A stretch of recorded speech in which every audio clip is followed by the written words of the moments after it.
আমার রাসূল বলেছেন কাল কিয়ামতের ময়দানে আমি আমার উম্মতের সংখ্যা মুসা নবী, দাউদ নবী, সুলাইমান নবী, হারুন নবী, এমন করে ভাইজান ইদ্রিস নবী, সালেহ নবী, শুআয়ব নবী, সমস্ত নবী রাসূল পয়গম্বরের চাইতে আধিক্য হবে। আর আমি নবী এটা গর্বে আত্মবোধ করব। জোরে বলুন সুবহানাল্লাহ। ছেলে একটা হয়েছে, মেয়ে একটা হয়েছে, তাই বলে বন্ধ করবেন না, চলুক না।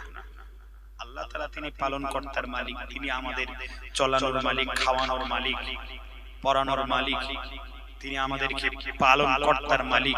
পালাবেন তো তিনি, আমি আপনি কি হেল কোথায় ছিলাম একটা মায়ের পেটে।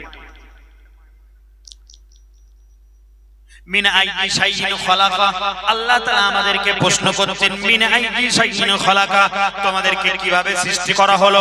খলাকাকুম মিন নুতফা, আমরা একটা পবিত্র নাপাক বস্তু থেকে সৃষ্টি হয়েছি, পবিত্র একটা পানি হইতে এক ফোঁটা বীর্য থেকে সৃষ্টি হয়েছে। আমরা ছিলাম দুর্বল, কিভাবে আমরা খাওয়াবো, কিভাবে আমরা পড়াবো, কিভাবে অন্য বস্ত্র বাসস্থানের সবকিছু পরিধান করব, সবকিছুর মালিক হলেন তিনি আল্লাহ।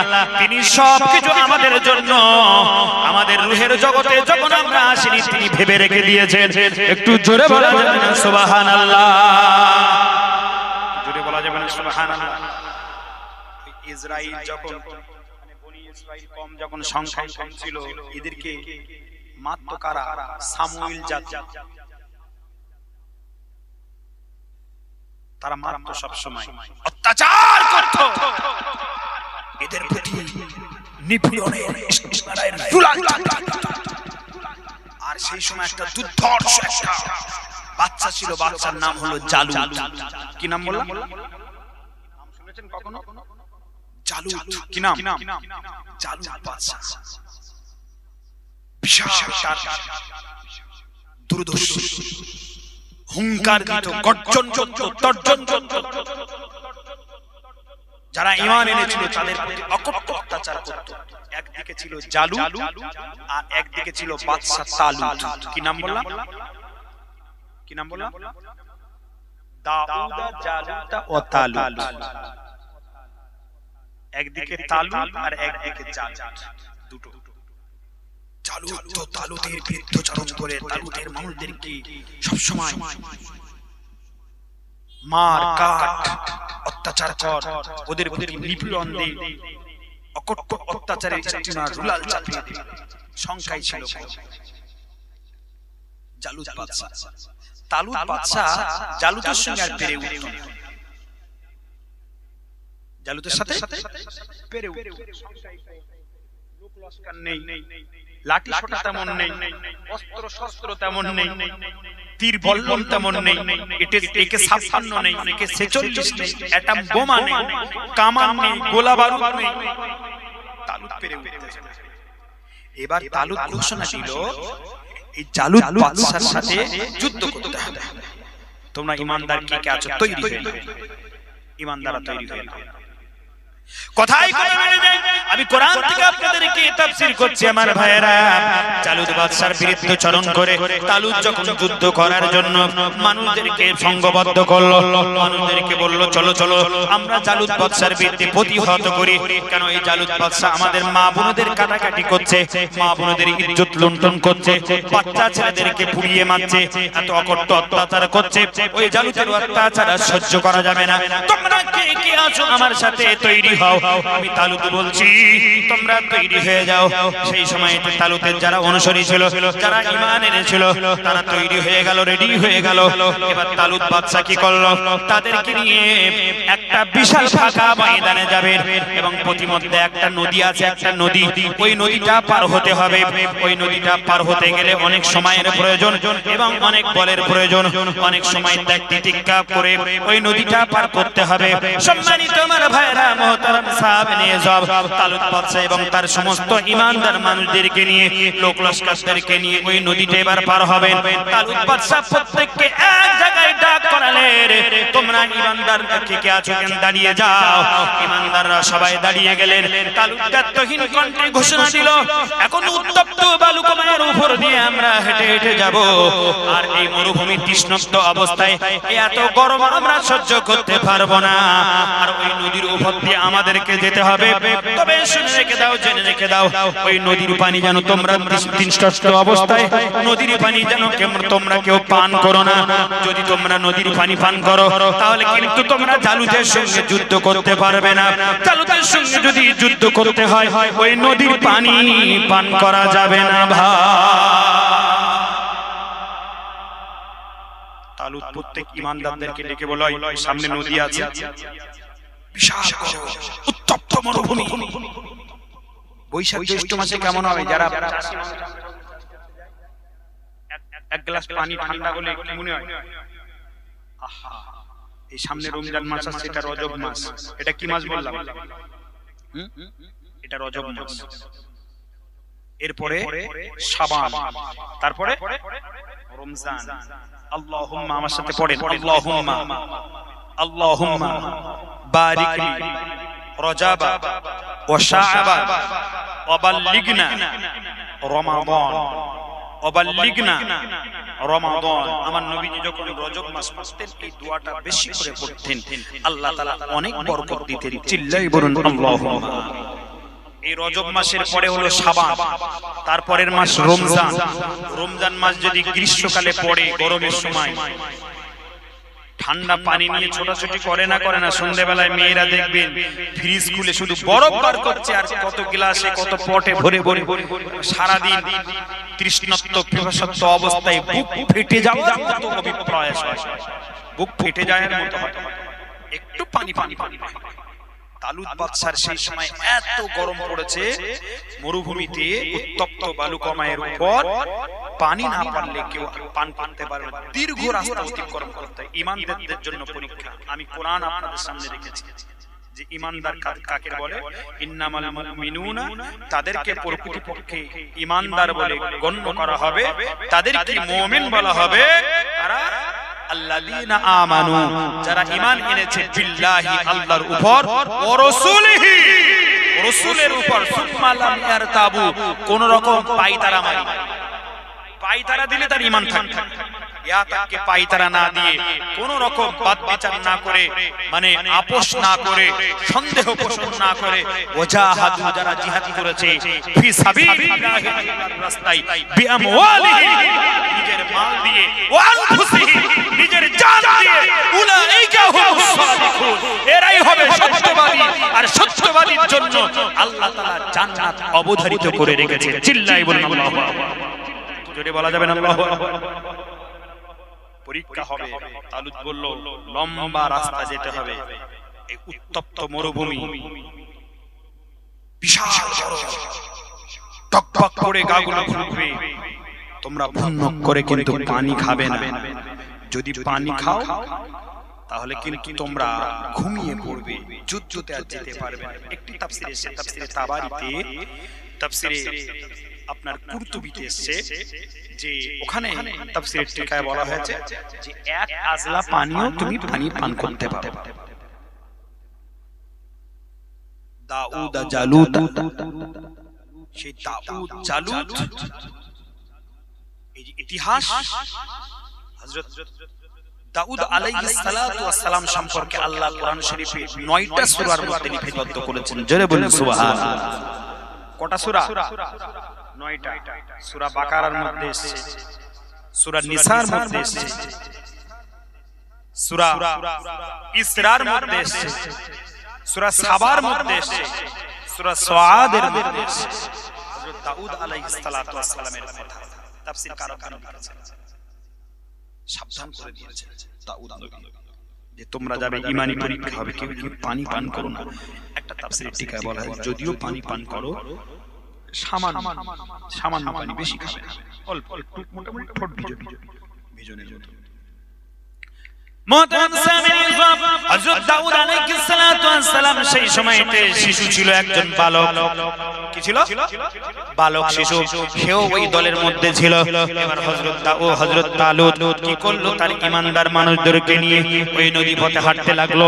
হাঁটতে হাঁটতে দেখা গেল তারা যখন পিপাসার্থই কাতর হয়ে গেল, তারা যখন পানি তাদের পান করার প্রয়োজন হয়ে গেল, বুক ফেটে যায়, এভাবে কি করব? সেই নদীতে নেমে আজলা ভর্তি করে পানি পান করতে লাগলো। বেশি সংখ্যক এইভাবে পানি পান করতে লাগলো। এই সংখ্যা হলো প্রায় 90%। আর 10% মানুষ যারা ঈমানের বলিদান হয়ে তাদের জান এবং মাল দিয়ে আল্লাহ এবং নবীকে পয়গম্বরকে খুশি রাখার জন্য তারা তাদের পানি পিপাসা খাওয়ার পরে এক ফোঁটাও পানি পান করেননি। তারা হযরত দাউদ আলাইহিস সালাম শিশু অবস্থায় তালুতের সঙ্গে একই সঙ্গে ওই নদী পাড়ি দিয়ে ওপারে চলে গেলেন। জোরে বলা যাবে সুবহানাল্লাহ। যারা পানি পান করেনি দাউদ নবী সহ তালুতের সঙ্গে ওপারে পার হয়ে গেল। আর যারা পানি পান করেছিল ওরা এবার বলছে আমরা যেতে পারবো না, আমাদের ঘুম পাচ্ছে সবার। আমাদের কেন? নবী তো বলেছে, তালুত তো বলেছে খেলেই কিন্তু তোমার অলসতা হয়ে যাবে। আচ্ছা দুপুরবেলা যদি একটু বেশি কষে খায়, পিপ দিয়ে যদি ভাত খায়, আবার মানে ভাত যদি এক থালার জায়গায় দু থালা লাগে, পেট যদি নাদুস টুদুস হয়, ঘুমনের ইচ্ছা হবে না? আমার সঙ্গে কথা বলবো, একটু মনে হবে শুলে ভালো হয়। কিন্তু নবীজি বলেছেন খাবে তুমি কিভাবে, মানে 3 ভাগ খাবে, 1 ভাগ পানি, 1 ভাগ খালি আর 1 ভাগ খানা। এইভাবে কি আমরা খাই? আমরা একচুল পরিমাণ পেটে জায়গা খালি রাখি না। আর যদি ওটা বিয়ে বাড়ি হয়, সলিমউদ্দিন চাচার একমাত্র মেয়ে সুমাইয়া খাতুনের বিয়ে হচ্ছে, রসগোল্লা কটা করে খাওয়া যায়? পিন্টু আর সল্টু এক টেবিলে বসে। ও বলছে পিন্টু তুই কটা খাইছিস? বলে 30টা খাওয়া হয়ে গেছে। বলে তুই কটা? বলে আমার 20টা হবার মতো সময়। বিরিয়ানি, শুধু বিরিয়ানি চাচ্ছে, শুধু বলে গোশ দাও গোশ দাও। খেয়ে যদি টাপুস টুপুস মতো খায়, বাড়িতে গিয়ে ওই দেওয়ার উঠবে বলে মনে হয় ভাই, ওই দেওয়ার উঠবে না, মনে শুলে ভালো হয়, ঘুমোলে ভালো হয়। তখন আপনাকে বডিটা কাট করে দেবে, কারণ কার্বোহাইড্রেট বেশি ঢুকে গেছে। আর কার্বোহাইড্রেট যখন বেশি ঢুকে যাবে আপনার বডি তখন কি করবে? ফেলে দেবে। কারণ আমাদের শরীরে যতটা কার্বোহাইড্রেট দরকার ততটাই আপনাকে কার্বোহাইড্রেট নিতে হবে। আর আমরা তো সব হাই ক্যালোরি খাচ্ছি। আর ক্যালোরি যখন ইনটেক বেশি করে করবেন তখন কি করবে? আমাদের ডিজিজ হবে, এক্সেস হয়ে যাবে, ফলে আমাদের বডিগুলো শুইয়ে ফেলবে। যাক, এটা স্বাস্থ্যের ব্যাপারে আমি অন্যদিকে রাখছি। আমার ভাইরা, আল্লাহ তাআলা ওই পানিতে তাফসীরের কিতাবে এসে ওই পানিগুলো কার্বোহাইড্রেট তৈরি করেছিলেন, ক্যালোরি ছিল প্রচুর পরিমাণে, ফলে ওই পানি পান করলে পরে পানিতে তো রিহাইড্রেশন থাকে, পানিতে হাইড্রেট থাকে। দেখবেন পানিতে লেখা থাকে হাইড্রেট, মিনারেলস 32 22 21 মিনারেলস লেখা থাকে। কিন্তু ওই পানিটাকে আল্লাহ পরীক্ষা করার জন্য কার্বোহাইড্রেট বানিয়ে দিয়েছিলেন। যেমন আমরা চাউল খাই, ভাত খাই, কার্বোহাইড্রেট বেশি থাকে, পরিমাণ বেশি থাকে, সেজন্য অলস হয়ে যায়।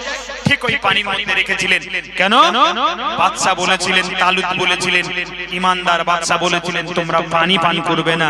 যদি পানি পান করো ওই খোদাদ্রোহী তালুত বাদশার সঙ্গে কিন্তু আমরা যুদ্ধ করতে পারব না। কিন্তু 90% মানুষ পানি খেয়ে তারা শুয়ে পড়েছিল নদীর চরে, আর 10% মানুষ হযরত দাউদ আলাইহিস সালাতু ওয়াস সালাম সহ তালুতের সঙ্গে সেই যুদ্ধক্ষেত্রে চলে গিয়েছিলেন। জোরে বলুন সুবহানাল্লাহ। একটু জোরে বলা যাবে না? সেই জায়গায় ছিলেন হযরত দাউদ আলাইহিস সালাতু ওয়াস সালাম। আমার ভাইরা বন্ধুরা, এবার জালুতের বিরুদ্ধে যুদ্ধ করবে। জালুতের সঙ্গে কে এমন করে মোকাবেলা করবে? জালুত বিশাল বড় একটা হস্তির উপরে দাঁড়িয়ে এমন করে হুঙ্কার দিতে লাগলো, কে তোদের ক্ষমতা আছে আমার সামনে এসে দাঁড়িয়ে পড়। কেন তদনীন্তন সময়ে যুদ্ধক্ষেত্রে একটা আপনার এমন করে নিয়ম ছিল, তদনীন্তন যুগে যুদ্ধক্ষেত্রে আসলে অপর এমন করে প্রতিপক্ষ এমন করে তার বিপক্ষে যে থাকতো সবাই তারা হুঙ্কার দিত আর বলতো কে আছো প্রতিপক্ষ, আমাকে প্রতিহত করো। জালুত বাদশা সেই সময়তে বিশাল একটা অকপটে আওয়াজ দিয়ে হুঙ্কার দিয়ে হাতের উপরে দাঁড়িয়ে দাঁড়িয়ে বিশাল একটা তরবারি ঘোরাতে ঘোরাতে হুঙ্কার দিয়েছিল, কার এত শব্দ আছে, কার এত ক্ষমতা আছে, আমি জালুত বাদশা আমার সামনে এসে মোকাবেলা করে। আর এত বড় আসপার্ধা, আমি জালুত বাদশা হুঙ্কার দিচ্ছি আমার সামনে এসে মোকাবেলা করে। দেখি কার ক্ষমতা আছে। জালুত বাদশা যখন এই হুঙ্কার দিচ্ছে, কে যাবে জালুত বাদশার সামনে? একে অপর দিকে ফিরে, এ ওর দিকে ফিরে, ইমানদাররা একে অপর দিকে টানা টানা করে ফিরে, কে যায়। এমত সময়তে হযরতে দাউদ আলাইহিস সালাতু ওয়াস সালাম শিশু অবস্থায় সেই সময়তে তালুতের কাছে গিয়ে বলেছিলেন, জাহাপানা বাদশা গো, আমি দাউদ, আমি এমন করে ওই জালুত বাদশার বিরুদ্ধে আমি যুদ্ধ করতে প্রস্তুত আছি। সেই সময়তে তালুত বললে, তুমি ফসকে ছেলে, তুমি একজন ছেলে মানুষ, তুমি একজন যুবক, কিভাবে ওই দুর্দর্শী জালুত বাদশা জালেম বাদশার সঙ্গে তুমি যুদ্ধ করবে? তুমি কি ক্ষমতা তোমার আছে? সেই সময় দাউদ নবী বলেছিলেন, একবার আমাকে মুখা দিন, একবার আমাকে আবার করে যুদ্ধ করার জন্য একবার আপনি অনুমতি দিন বাদশা, আমি ওই জালুতের বিরুদ্ধে যুদ্ধ করব। আল্লাহ সুবহানাহু ওয়া তাআলা যদি আমাকে ক্ষমতা দান করে, আমি ওই দুর্দর্শী জালুত বাদশা সহ তার সমস্ত সৈন্যদের বিরুদ্ধে মোকাবেলা করতে আমি প্রস্তুত হয়ে থাকব। জোরে বলুন সুবহানাল্লাহ। জালুত বাদশা এসেছে আর সঙ্গে এসেছে প্রায় ৮০,০০০ সৈন্য। কত হাজার? ওদিকে ৮০,০০০ আর এদিকে ৩১৩ জন। কতজন? ৩১৩ জন। তালুতের পক্ষে ৩১৩ আর জালুতের পক্ষে ৮০,০০০। ৩১৩ জন হবে বলে মনে হয় নাকি? একদিকে ৩১৩, একদিকে ৮০,০০০। পায়ের তলায় চেপে মেরে ফেলে দেওয়া যাবে না? ঠিক বলছি না ভুল বলছি? ৮০,০০০ কোথায় আর ৩১৩?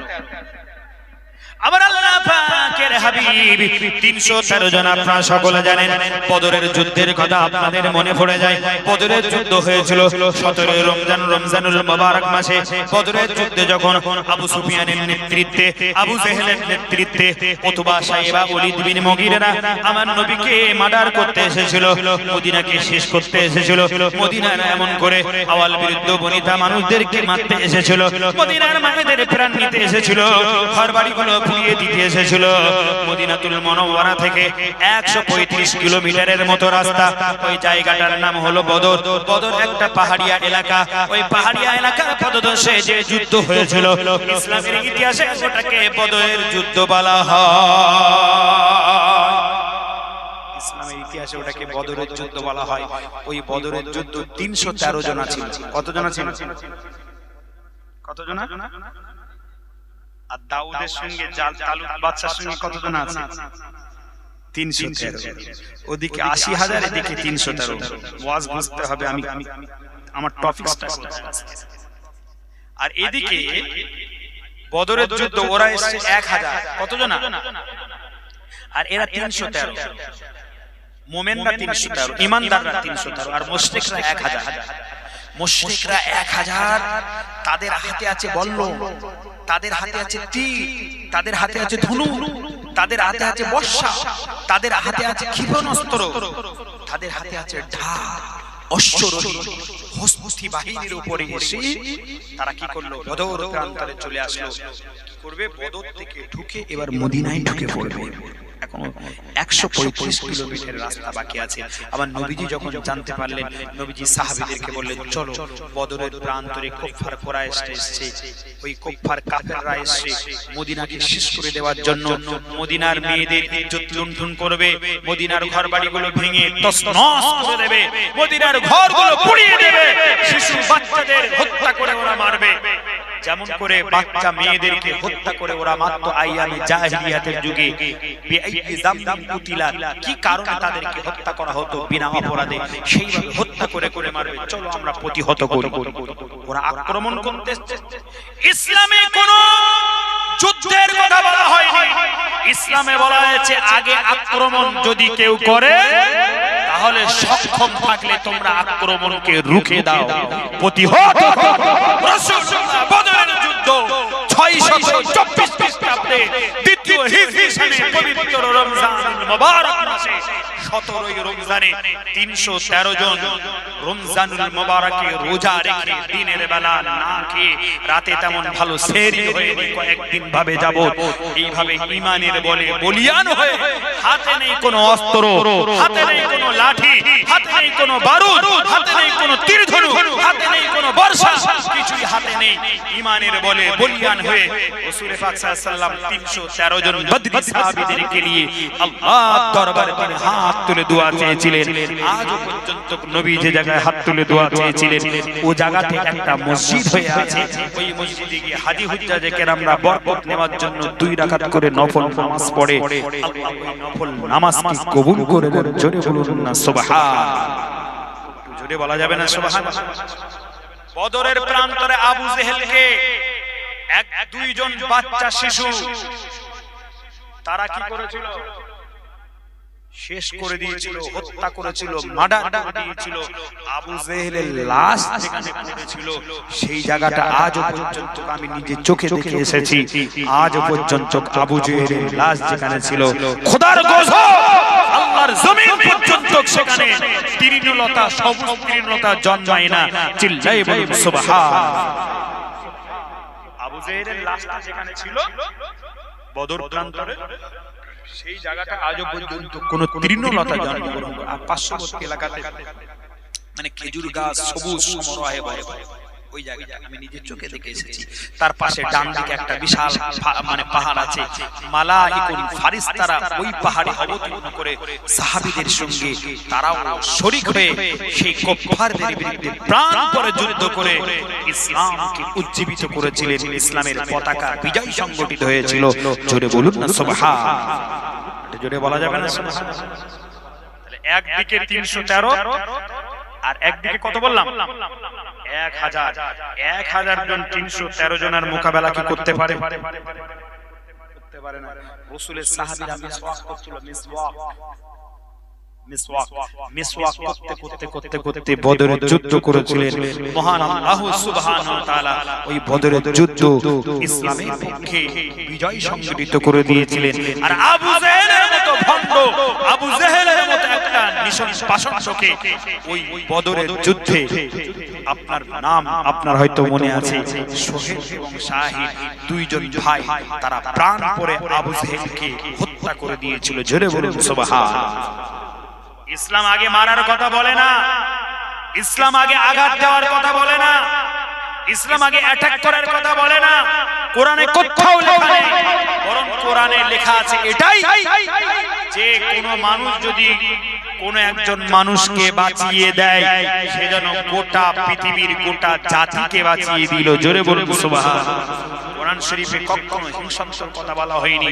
কোরআন সম্প্রীতি, সাম্য, ঐক্য, ভ্রাতৃত্ব এবং শান্তির বাণী বহন করে আল্লাহ সুবহানাহু ওয়া তাআলা বিশ্ব মানবতার কল্যাণের জন্য আল্লাহ কোরআন পাঠিয়ে দিয়েছেন। জোরে বলুন সুবহান। একটু জোরে বলা যাবে না সুবহান। 313 জন আল্লাহ বিজয় সংগঠিত করে দিয়েছিল। আর ওই যে আপনার তালুত আর জালুত, সেখানেও 313 জন ছিল। আর অপরদিকে 80,000 সৈন্য সামন্ত। সম্মানিত মুহতারাম সামনে 313 জন, তার মধ্যে শিশু অবস্থায় হযরতে দাউদ আলাইহিস সালাতু ওয়াস সালাম। দাউদের দেখতে খুব সুন্দর ছিল, দাউদের দেখতে কিতাবের মধ্যে সে দেখতে খুব সুন্দর ছিল। চোখটা ছিল সোনালী বর্ণে, আঁখি ছিল টানা টানা, এত সুন্দর তার জবান ছিল, এত উচ্চারণ তার জবান ছিল। আল্লাহর তাআলার পাহাড় পর্যন্ত, পক্ষী পর্যন্ত দাউদ যখন জবুর পড়তো, নদীর মাছগুলো ওই নদীর কিনারায় উঠে যেত। জোরে বলা যাবে না সুবহানাল্লাহ। নারায়ে তাকবীর, নারায়ে তাকবীর। দাউদ দেখতে খুব সুন্দর ছিল, কিন্তু বেশি লম্বা ছিল। কিতাবের পৃষ্ঠায় পাওয়া যায় হযরত দাউদ আলাইহিস সালামের চোখ দুটো ছিল একদম নীল বর্ণ, যত নাই দেখতে সুরটা ছিল একেবারে বাঁশির মতো। দাউদ নবী যখন কোরআন তেলাওয়াত করতেন, পশু পক্ষীগুলো দাউদ নবীর সাথে তারাও সুর মিলিয়ে কোরআন তেলাওয়াত করতেন। জোরে বলে সুবহানাল্লাহ। দাউদ নবী যখন নদীর কিনারায় বসে তিনি কি করতেন? তাওরাত, ওয়ালাকাদ আতাইনা দাউদা জাবুরা, আল্লাহ বলছে ওয়ালাকাদ, অবশ্যই, আতাইনা, আমি প্রদান করলাম দাউদের প্রতি জাবুরা, একটি কিতাব, তার নাম হলো জাবুর শরীফ। ওই জাবুর শরীফটা আমি দাউদের প্রতি অবতীর্ণ করলাম। জোরে বলে সুবহানাল্লাহ।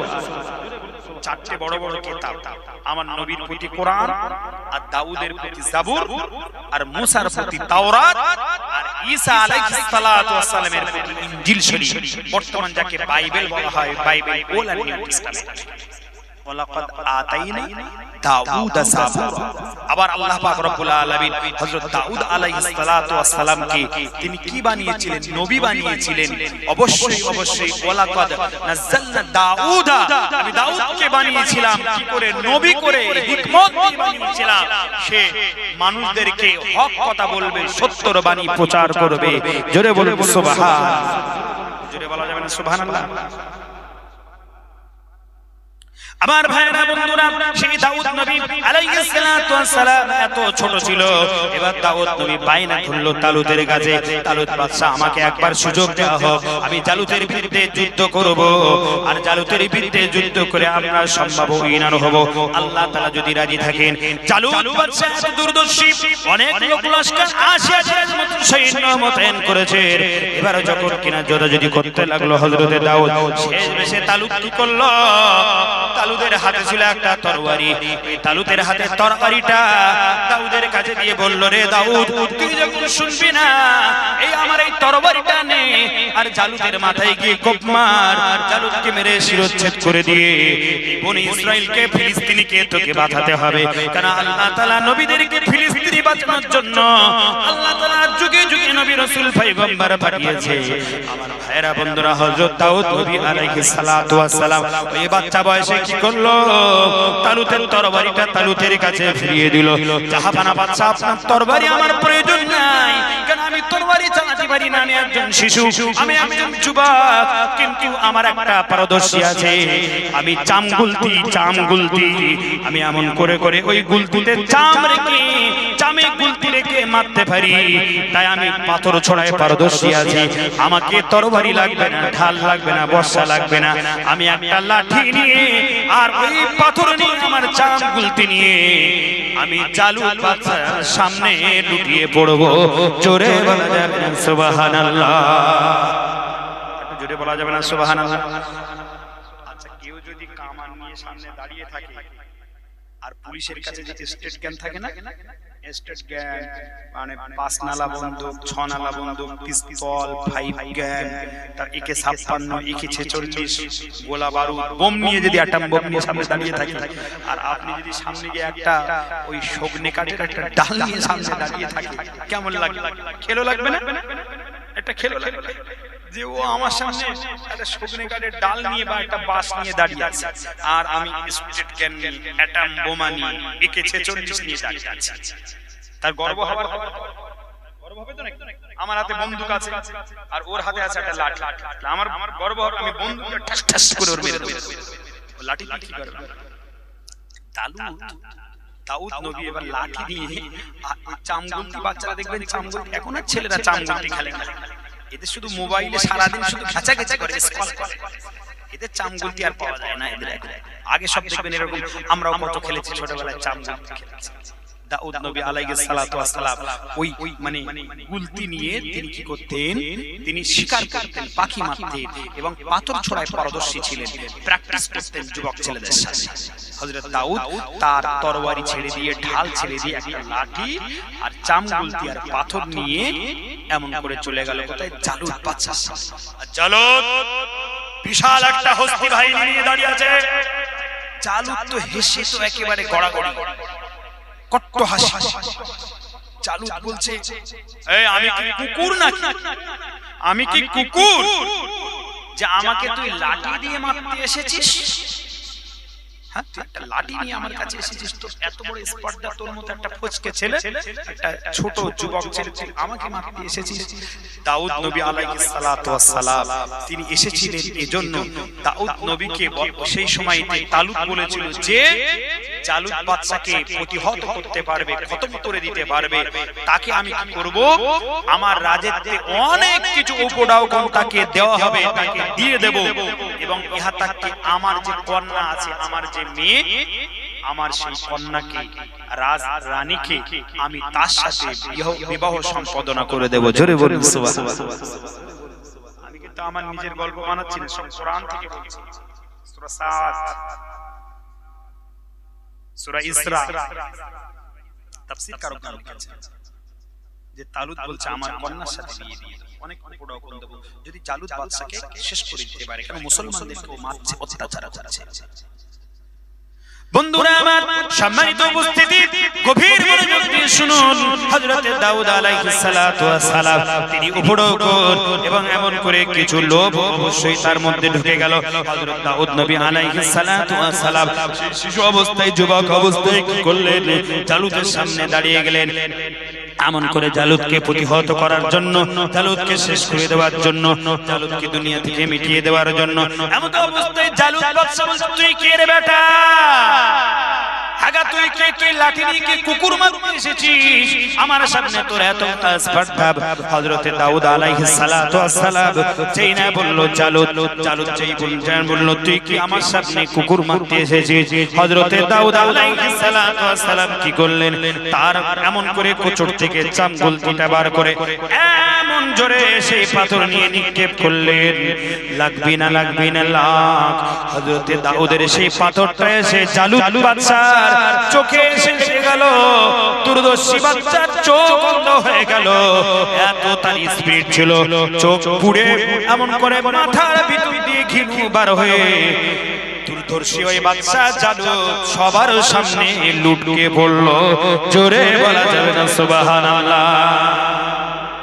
একটু জোরে বলা যাবে না সুবহানাল্লাহ? নারে তাকবীর, নারে তাকবীর। জালুত বাদশা লটকে পড়লো। আচ্ছা, জালুত বাদশা যদি নেতা মারা যায়, কর্মীদের আর খুঁজে পাওয়া যাবে? পাওয়া যাবে? নেতা যদি ধরাশয়ী হয়, কর্মীদের আর খুঁজে পাওয়া যাবে না। সেজন্য আগে বড় ধরতে হবে, পাকড়াতে হবে বড়। ছোট চ্যানচুরিয়া থাকবে, সব এখান সেখান পার হয়ে যাবে। জালুত বাদশা যখন মাটিতে লটকে পড়লো, সৈন্য সামন্ত সব পিছন দিক দিয়ে একেবারে পগার পার হয়ে গেল। জোরে বলুন সুবহানাল্লাহ। আমার সুবহানাহু ওয়া তাআলা কি সুন্দর করে কোরআন শরীফের মধ্যে বললেন, বিসমিল্লাহির রাহমানির রাহিম। ওয়া ক্বাতালা দাউদ জালুত ওয়া আতাহুল্লাহুল মুলকা ওয়াল হিকমাতা ওয়া আল্লামাহু মিম্মা ইয়াশা। আল্লাহু আকবার। আরেকটু চিল্লায়ে বলেন আল্লাহু আকবার। আমার আল্লাহ সুবহানাহু ওয়া তাআলা বললেন, ওয়াকাতালা দাউদ জালুত। যখন কিনা কতল করলো দাউদ জালুতকে, যখন কতল করলো দাউদ, ওয়াকাতালা যখন কতল করলো দাউদ জালুতকে, জালুতকে কতল করলো। ওয়া আতাকুল্লাহুল মুলকা, আল্লাহ তাআলা সুবহানাহু ওয়া তাআলা তখন দাউদকে আল্লাহ তাআলা রাজত্ব দান করে দিল। জোরে বলে সুবহানাল্লাহ। জালুত বাদশাকে যখন কতল করে দিল, তখন আল্লাহ তাআলা কি করলো? রাজত্ব দিল কাকে? দাউদ আলাইহিস সালাতু ওয়াস সালাম। ওয়াল হিকমা, এবং জ্ঞান, প্রজ্ঞা দান করলো। প্রজ্ঞা, জ্ঞান দান করলো হযরত দাউদ আলাইহিস সালাতু ওয়াস সালাম। দাউদ নবী একদিকে যেমন নবী ছিলেন, অন্যদিকে তিনি বাদশা ছিলেন। অনেকে বলে মৌলবীরা নাকি রাজনীতি করতে পারবে না, বলে না? বলে পীর সাহেবরা, পীরজাদারা রাজনীতি করবে কেন? আর রাজনীতি পীর সাহেব পীরজাদারা করবে না, মৌলবীরা করবে না, চোরেরা করবে, ডাকাতরা করবে, বাটপাররা করবে, মাতালরা করবে, জুয়াখোররা করবে। যারা মাতাল না, যারা জুয়াখোর, যারা বাটপার না, যারা লোকের দ্রব্য হরণ করে না, যারা মেরে খায় না, আমার বক্তব্য তাদের দিকে নয়। কিন্তু অ্যাকচুয়ালি রাজনীতি মানে রাজার নীতি। রাজার নীতি তার থাকবে যে নীতি আদর্শ নিয়ে প্রজ্ঞা বা প্রজাদেরকে দেখবে, এ টু জেড প্রজাদের খেয়াল রাখবে, তাদেরকে মানে রাজা বলা হয়। রাজা কে ছিলেন? আমার নবী ছিলেন রাজা। রাজার মুকুট তিনি পরে নিয়েছিলেন। তিনি নেতৃত্ব দিয়েছিলেন মদিনার মসজিদের নববী শরীফ থেকে। যে নেতৃত্ব দিয়েছিলেন, সাহাবীরা সেই নেতৃত্ব মেনে নিয়েছিলেন, তাবিঈনরা সেই নেতৃত্ব মেনে নিয়েছিলেন, মুতাতাবিঈনরা সেই নেতৃত্ব মেনে নিয়েছিলেন, আইম্মায়ে মুজতাহিদিনরা সেই নেতৃত্ব মেনে নিয়েছিলেন, মুতাকদ্দিমিনরা সেই নেতৃত্ব মেনে নিয়েছিলেন, মুতাআখিরিনরা সেই নেতৃত্ব মেনে নিয়েছিলেন, সালফা সালিম সেই নেতৃত্ব মেনে নিয়েছিলেন।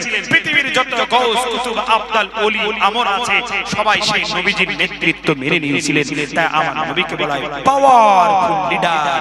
He is the great leader, powerful leader, universal leader. তার মতো powerful leader, great leader, universal leader পৃথিবীতে একটাও আসেনি এবং কিয়ামত পর্যন্ত আসবে না। চিল্লায়ে বলুন আল্লাহু আকবার। জোরে বলা যাবে না আল্লাহু আকবার? নারে তাকবীর। আমার নবীজির মতো পাওয়ারফুল লিডার, নবীজির মতো পাওয়ারফুল নেতা পৃথিবীতে একটাও আসেনি। নবীজি মদিনার মসজিদের নবাবী শরীফ থেকে সাহাবীদেরকে যেটাই শিক্ষা দিয়েছেন, যেটাই তিনি শিক্ষা প্রদান করেছেন, যেটাই তিনি বলেছেন, সাহাবীরা প্রাণপণে সেটাই মেনে নিয়েছেন। অকপটে দ্বিধাহীন চিন্তা ঈমানের বলে বলিয়ান হয়ে জোরে বলুন সুবহানাল্লাহ। জোরে বলা যাবে না সুবহানাল্লাহ? নারে তাকবীর। আমার নবীজির একজন চাচা ছিলেন, তার নাম বীর হামজা রাদিয়াল্লাহু তাআলা। কি নাম বললাম? হামজা। হামজার নাম শুনেছেন? হযরতে হামজাকে সাইয়্যিদাতুশ শুহাদা বলা হয়। সাইয়্যিদাতুশ শুহাদা, শহীদদের সিরদাস বলা হয়। সিরদাস সাইয়্যিদ নেতা বলা হয়, শহীদদের নেতা।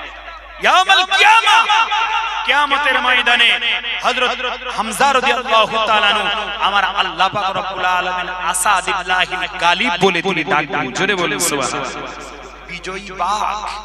কেমন বাঘ ছিল, কেমন লিডার মান্যতা দিয়েছিলেন, নেতৃত্ব কেমন মেনে নিয়েছিলেন। হযরতে হামজা রাদিয়াল্লাহু তাআলা আনহু যখন কিনা মুরতাদ ছিলেন, মুশরিক ছিলেন, বেদী ছিলেন, কাফের ছিলেন, একদিন তিনি শিকার করে বাড়িতে ফিরলেন।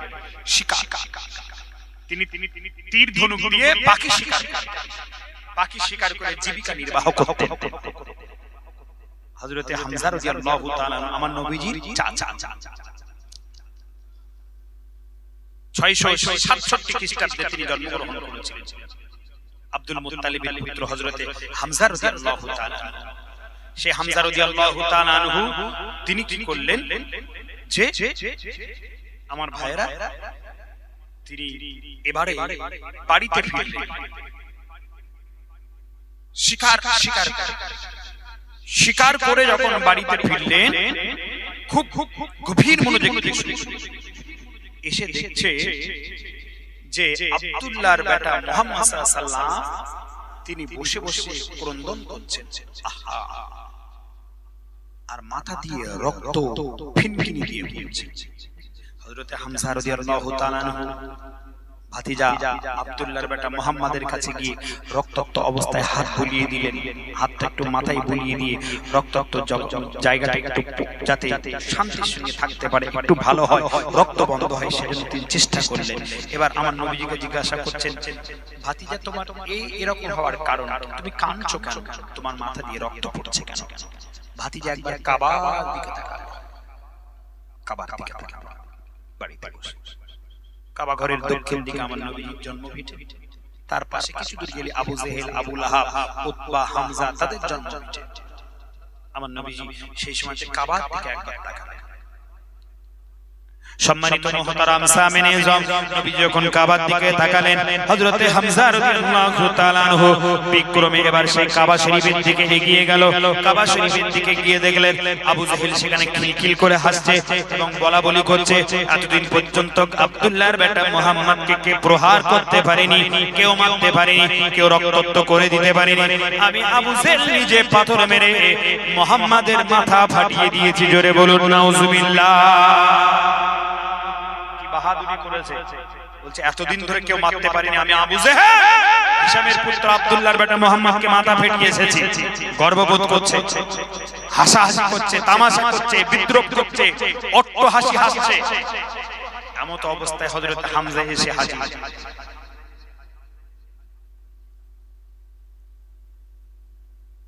হযরত হামজা রাদিয়াল্লাহু তাআলা হাতে ছিল তখনও ধনুক এবং তীর।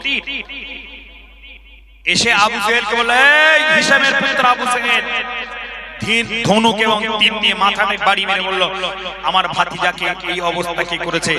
তুই মনে হচ্ছে করেছিস, তুই ছাড়া কেউ করতে পারি না বলে হযরত হামজা এক বাড়ি সপটে আবু জেহেলকে কষিয়ে দিল।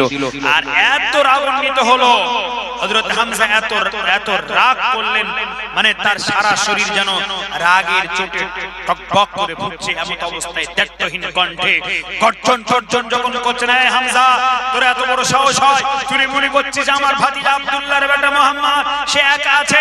শুনে রেখে যা, আমি তার চাচা, আমি হামজা আছি। আমি হামজা, আমার শরীরে এক বিন্দু রক্ত থাকতে আমার ভাতিজা পৃথিবী থেকে ক্ষতিগ্রস্ত হবে, আমি সেটা সহ্য করতে পারবো না। চিল্লাই বলুন আল্লাহু আকবার। জোরে বলা যাবে না আল্লাহু আকবার?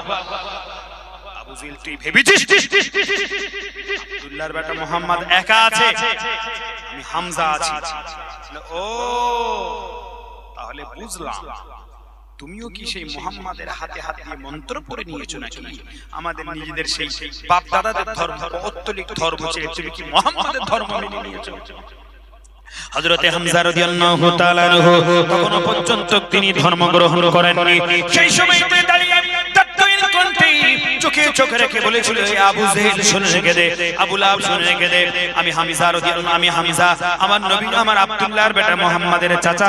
তাত্ত্বহীন কণ্ঠে বলি, মুহাম্মদ যে কথাটা বলে ওই কথাটায় কোনো ভেজাল হতে পারে না। মুহাম্মদ যেটা বলে সেটাই সত্য। মুহাম্মদ কারোর ক্ষতি চায় না, মুহাম্মদ সকল মানুষের ভালোই চায়। মুহাম্মাদের মতো ভালো একজন মানুষ, ভালো একজন যুবক এই আরবের বুকে দ্বিতীয় আর নাই। সেই সময় আবু জেহেল আর আবু লাহাব বলে উঠলো, তাহলে কি তোমার ভাতিজা মুহাম্মাদের হাতে হাত দিয়ে কি তুমি ইসলাম ধর্ম গ্রহণ করেছো? হামজা সেই সময় বলল, অবশ্যই আমি এখনো পর্যন্ত আমার ভাতিজার হাতে হাত দিয়ে ইসলাম ধর্ম গ্রহণ করিনি। তবে শুনে রেখে দে, আমি হামজা, আমার মনে হলো অবশ্যই মুহাম্মাদের হাতে হাত দিয়ে কলেমা পড়ে নেওয়া উচিত। তবে মুহাম্মাদের হাতে হাত দিয়ে কলেমা পড়ে নেওয়ার আগে তোদের সবাইকে সামনে রেখে আমি হামজা, আমি মুহাম্মাদের কলেমা, আল্লাহর কলেমা আমি নিজেই উচ্চারণ করে নিচ্ছি, লা ইলাহা ইল্লাল্লাহু মুহাম্মাদুর রাসূলুল্লাহ, লা ইলাহা, আরো জোরে জোরে, লা ইলাহা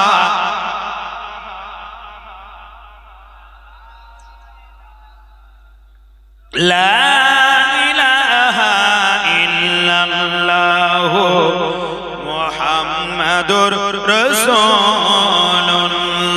চাচা হইয়া আবু জেহেল, চাচা হইয়া আবু জেহেল নবীর কালেমা পড়িল না, জাহানের বাদশাহ তিনি আবু জেহেল মানিল না।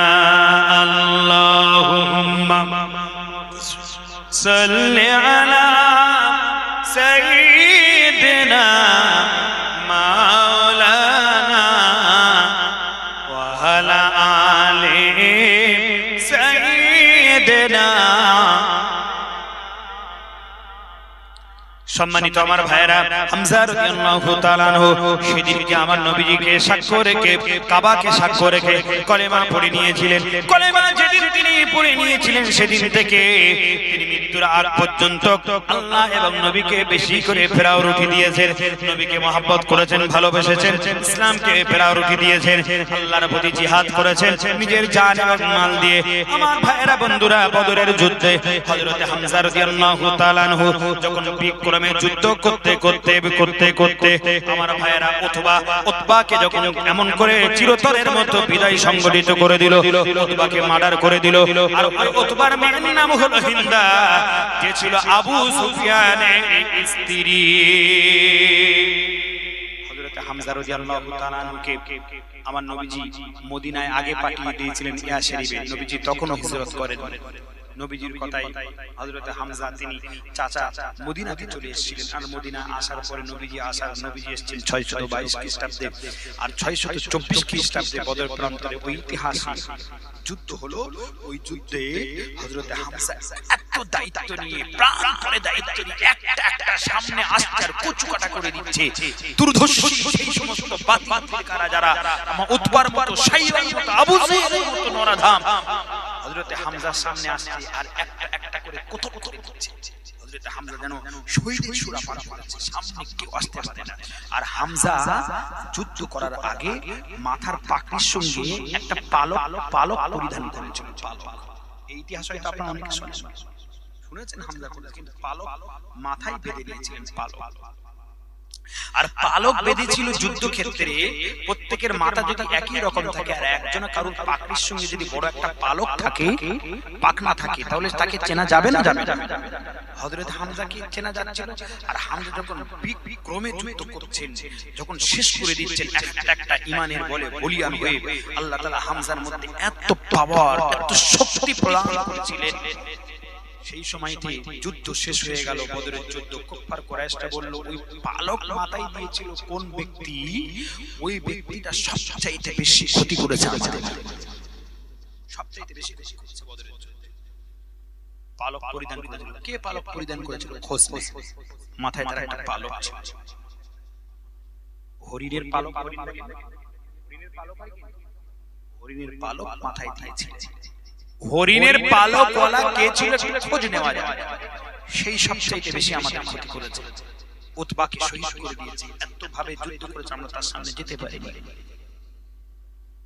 আমার ভাইয়েরা, বন্ধুরা, অবশেষে খোঁজ নিতে নিতে দেখলাম আমার নবীজির প্রাণপ্রিয় চাচা হামজা রাদিয়াল্লাহু তাআলা আনহু। তাই হামজা রাদিয়াল্লাহু তাআলা আনহুকে শহীদ করার জন্য, হামজা রাদিয়াল্লাহু তাআলা আনহুকে মার্ডার করার জন্য, তাদের বিরুদ্ধে এমন করে শাস্তি দেওয়ার জন্য, তাদের শরীরের মধ্যে রক্ত পিলপিল করছে। এবার তারা বদরের যুদ্ধে প্রতিশোধ নেওয়ার জন্য উহুদের প্রান্তরে এসে হাজির। হাজার হাজার হাজার হাজার কুফার কুরাইশ এসে হাজির। আর ওই সময় একজন আমার ভাইজান, তার নাম ছিল ওয়াহশী ইবনে হারব। ওয়াহশী ইবনে হারব ছিল যুবক। ওই ওয়াহশী ইবনে হারব বাড়ি ছিল আবু সুফিয়ানে। ওই আবু সিনিয়াই তার বাড়ি ছিল।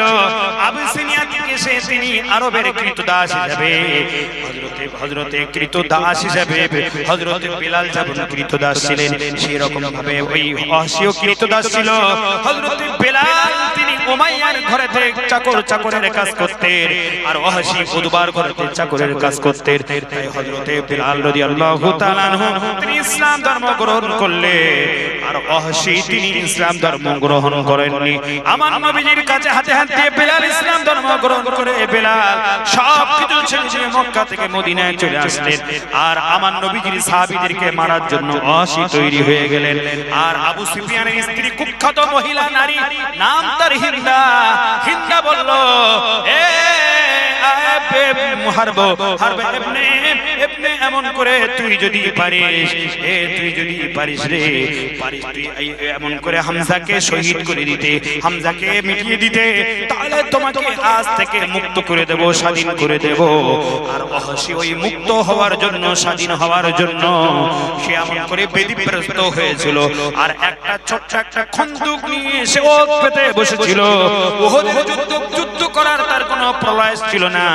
তার প্রলয় ছিল সে মুক্ত পেতে চায়, স্বাধীন হতে চায়, আজাদ হতে চায়। তার প্রমাণ হলো, সত্য হলো, হামজাকে কতল করতে হবে, হামজাকে শহীদ করে দিতে হবে। তাই ওয়াহশী একটা ঝোপের ধারে ওয়াহশী সে ওত পেতে বসেছিল, হামজাকে কখন সুযোগ পাবো। আর হামজাকে সুযোগ পেলে হামজাকে চিরতরের মতো মাটিতে লুটিয়ে দেব। ওয়াহশীর ইচ্ছা ছিল না যে উহুদের যুদ্ধে যুদ্ধ করবে।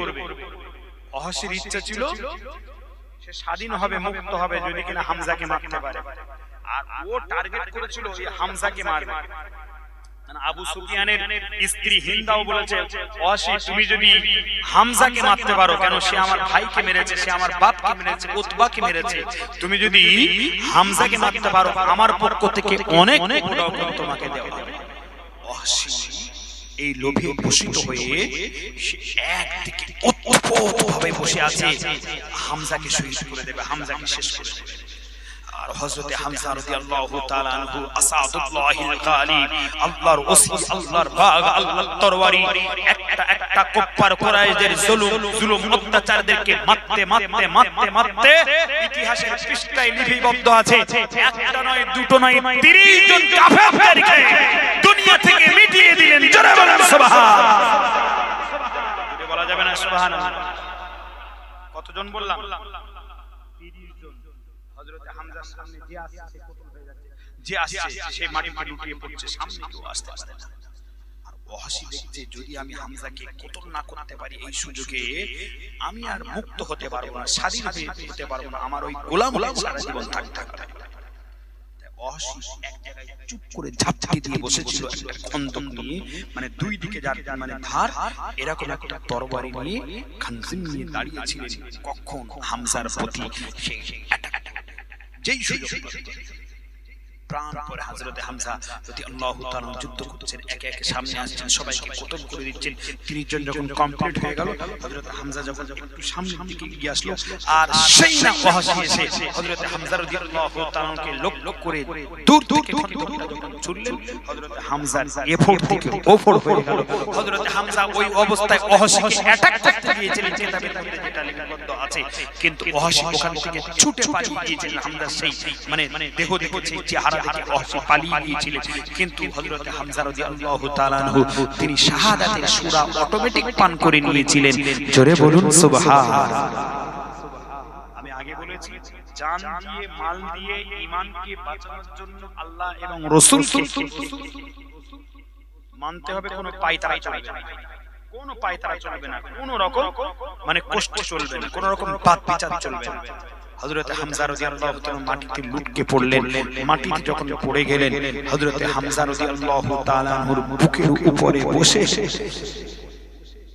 আবু সুফিয়ানের স্ত্রী উতবার কন্যা হিন্দা নামক কুখ্যাত মহিলা হযরতে হামজার বুকটাকে ফাললেন, ওপেন করে দিলেন, ফেড়ে ওখান থেকে হাতটা বার করলেন, কলিজা বার করলেন, হৃৎপিণ্ড যাকে বলা হয় বাংলায়, হৃৎপিণ্ড পার করে করে কাঁচা চিবিয়ে চিবিয়ে দাঁত দিয়ে চেবাতে লাগলেন। জোরে বলুন নাউজুবিল্লাহ। ইসলাম তো সহজে আসেনি, কোরআন তো সহজে আমরা পাইনি। সাহাবীদের রক্তের বিনিময়ে, শহীদের বিনিময়ে হযরতে হামজা সেই কলিজাটা চিবিয়ে চিবিয়ে খাচ্ছেন, কিন্তু চেবাতে খেতে পারছেন। অবশেষে হিন্দা কি করলো, আমার নবীজির চাচা, প্রিয়তম চাচা সাইয়্যিদাতুশ শুহাদা আসাদুল্লাহিল গালিব হযরতে হামজা রাদিয়াল্লাহু তাআলা নাক কেটে নিলেন, দুটো কান কেটে নিলেন, দুটো চোখ উপড়ে ফেললেন, দুটো চোখ, দুটো কান এবং নাকটা মানে মালাই গেঁথে হিন্দা গলায় পরে নিলেন। যেভাবে মালা গেঁথে ফুল মালা গাঁথে না, জবা ফুল হোক, গাঁদা ফুল হোক, বেল ফুল হোক, জুঁই ফুল হোক, আর আপনার যে ফ্লাওয়ার্স, অল ফ্লাওয়ার্স, যেভাবে মানে মালা গেঁথে মানুষ গলায় পরে, সেইভাবে মালা মতো গেঁথে হিন্দা কি করলো, গলায় পরে নিয়ে দায়িত্বহীন কণ্ঠে হাত উঁচিয়ে উঁচিয়ে বলল, আমি আমার বাবার হত্যার প্রতিশোধ নিয়েছি, উতবার হত্যার প্রতিশোধ নিয়েছি, আবু জেহেলের হত্যার প্রতিশোধ নিয়েছি, আমার ভাইয়ের হত্যার প্রতিশোধ নিয়েছি। আল্লাহু আকবার কাবীরা। কি নির্মম ভাবে পড়ে আছে। ওহদের যুদ্ধে আপনারা জানেন, ওহদের যুদ্ধের যদি কাহিনী বলি আমার সময় শেষ হয়ে যাবে, কারণ এখানে মুনাফিক থেকে গিয়েছিল। আজও পর্যন্ত মুনাফিকরা আছে না নাই? আছে না নাই? মদিনার একজন মুনাফিক, নাম তার আব্দুল্লাহ ইবনে উবাই ইবনে সুলুল। আব্দুল্লাহ ইবনে উবাই ইবনে সুলুল, আব্দুল্লাহ ইবনে উবাই ইবনে সুলুল সে কি করছে, আমার নবীজির শত্রু ছিল, ইহুদি ছিল, কিন্তু দেখছে যে আমি বাইরে থেকে আমার নবীজিকে ক্ষতি করতে পারবো না, আব্দুল্লাহর বেটা মুহাম্মদ ইসলামকে ক্ষতি করতে পারবো না, তাই ওর ঘরের ভিতর ঢুকে যেতে হবে। মুনাফিক ইহুদি ছিল আব্দুল্লাহ ইবনে উবাই ইবনে সুলুল, ক্ষতি করতে পারছে না আমার নবীকে। অনেক চেষ্টা করেছে, এক বছর নয়, 2 বছর নয়, 3 বছর ধরে চেষ্টা করেছে, পাচ্ছে। এবার কি করলো, সে আমার নবীজির হাতে হাত দিয়ে মদিনাতুল মুনাওয়ারাতে ইসলাম ধর্ম গ্রহণ করলেন। কিন্তু মনে মনে কি আছে যে আমি মানে সুই হয়ে ঢুকবো আর ফাল হয়ে বের হব। কথা একটা আছে না, সুই হয়ে ঢুকবো আর ফাল হয়ে বার হবে। দেখবেন মুসলমানদের এরকম ক্ষতি করছে অনেক, খুব ঠান্ডা মাথায় বুঝবেন, সুই হয়ে ঢুকে যাচ্ছে আমাদের মধ্যে, ফাল হয়ে বার হয়ে যাচ্ছে। মুসলমান ভাইরা বন্ধুরা, আব্দুল্লাহ ইবনে উবাই ইবনে সুলুল 3 বছর ধরে আমার নবীজিকে বাইরে থেকে শত্রুতা করেছে, ইসলামের শত্রুতা করেছে। যখন পেরে ওঠেনি আব্দুল্লাহ ইবনে উবাই ইবনে সুলুল, এবার কি করলো, নবীজির হাতে হাত ইসলাম ধর্ম গ্রহণ করলো।